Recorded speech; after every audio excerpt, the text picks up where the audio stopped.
Welcome to today's Explainer. We're diving deep into a massive global update on the state of our food systems, breaking down the actual economics behind the global food crisis.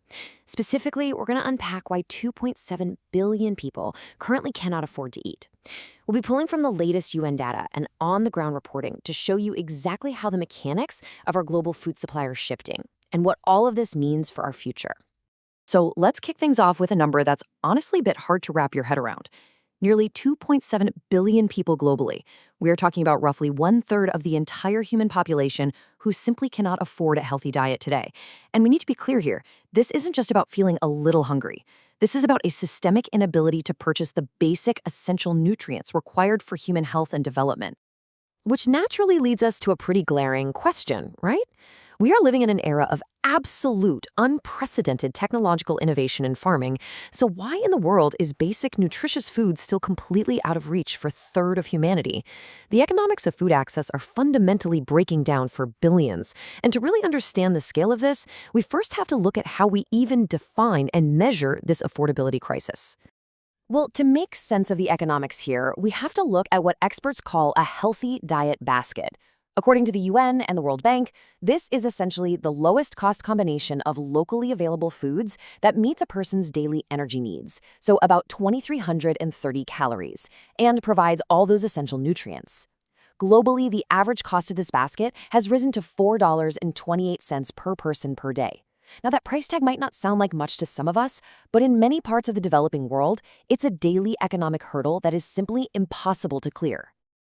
And here's where we hit a really wild paradox. If you look at the raw data, overall global hunger actually declined to 645 million people in 2025.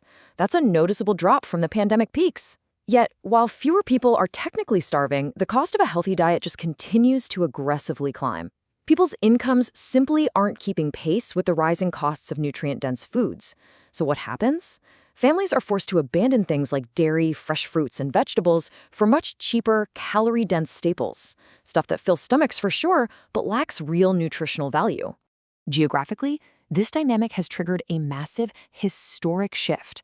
For the very first time in modern history, Africa has officially overtaken Asia as the world's hunger epicenter. By 2025, an estimated 309 million people in Africa experienced undernourishment, compared to 292 million in Asia. While regions like Asia and Latin America have made some really steady progress through economic growth and social protection programs, the trend line in Africa is painting a much more concerning picture. To put that into local context, a staggering 66.6% of the population in Africa cannot afford a healthy diet. That is literally two-thirds of the entire continent. And the crisis there isn't just a simple farming issue. It's a compounding economic storm. You have rapid population growth vastly outpacing improvements in food production.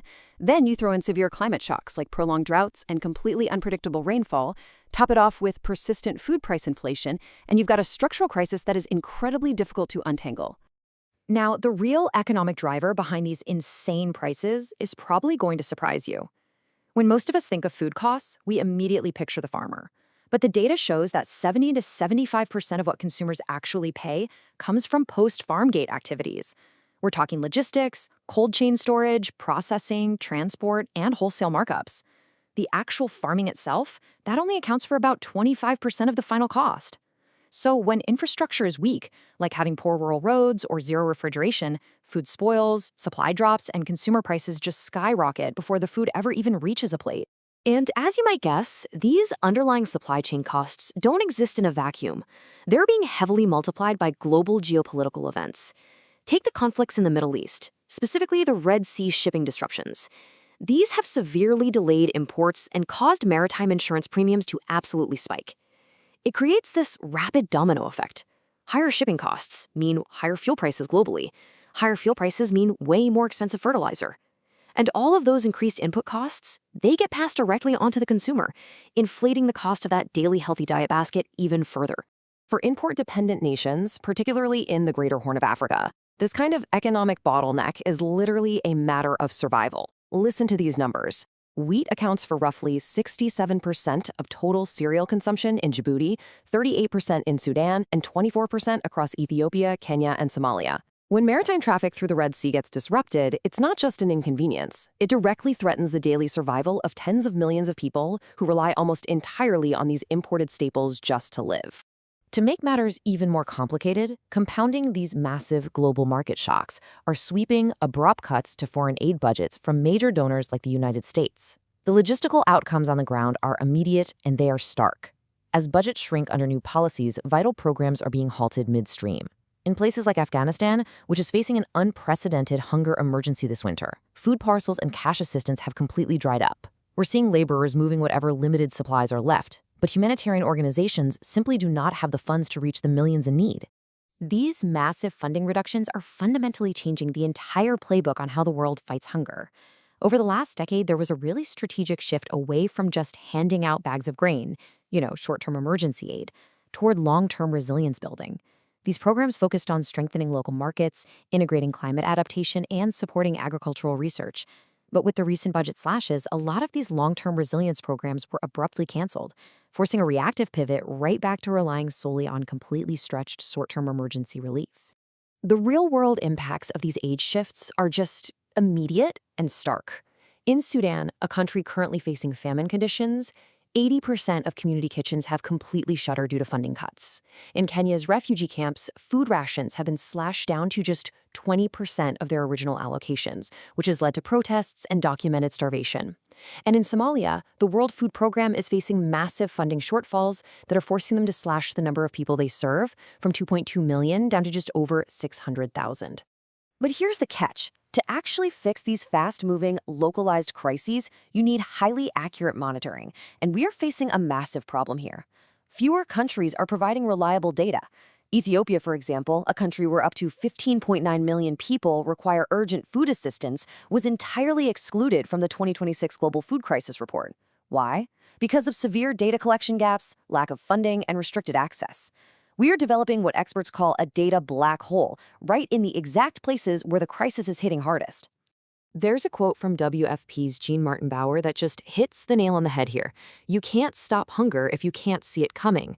Global food security monitoring and analysis funding has been on an alarming decline, with the WFP's own data footprint shrinking by 25% recently. Losing our early warning monitoring systems during a time of growing humanitarian need, extreme climate shocks, and shrinking budgets is pretty much a recipe for disaster.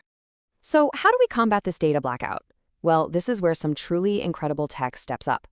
The WFP has launched Hunger Map Live, an intelligence platform that uses advanced AI predictive modeling. It basically forecasts projected food needs in designated hunger hotspots, acting as an early warning radar for emerging catastrophic food security issues. When human access on the ground is completely cut off, these data-driven platforms are absolutely essential to alert the world long before human suffering reaches an irreversible point. And honestly, the economic math behind this kind of intelligence is just phenomenal. Every single dollar invested in anticipatory action, basically acting on that early AI data before a crisis fully hits, saves a minimum of $7 in emergency response later. In an era of ever-tightening aid budgets, investing in predictive data isn't just a humanitarian imperative anymore. It is plain, hard economic efficiency.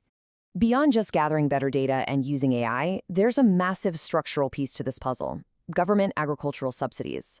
Right now, roughly 70% of global government agricultural subsidies go straight to supporting staple grains, sugar, and meat. This system artificially keeps the prices of these specific items low while systematically neglecting nutrient-dense foods like fruits, vegetables, and legumes. As a result, healthy foods remain a luxury, directly driving that unaffordability crisis we were talking about earlier. So, how exactly do we fix the whole shebang?